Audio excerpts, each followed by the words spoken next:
Hey, I'm Brian Manning with Guild Mortgage. I wanted to invite you to our upcoming event, Buyers and Brews. If you love pizza, you love beer, and you want to learn about buying a house, this is the place for you to come hang out for a little while. So it's going to take place Thursday, March 7th from 6 to 7:30.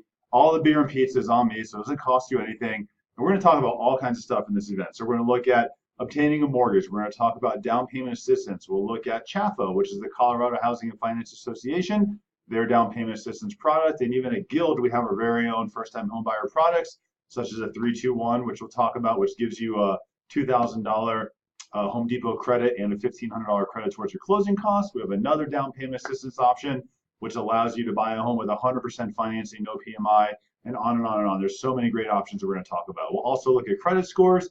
We'll talk about market statistics, what is taking place in the markets right now, and just kind of give you some feedback on the general real estate market as well. So if you're not really sure where to begin, if you're thinking about buying a house this spring or summer and you just want to learn a little bit about what's going on and how to get into this process and how to navigate these waters, and you want beer and pizza, come on out. We'd love to have you. Buyers and Brews, Thursday, March 7th, 6 to 7:30.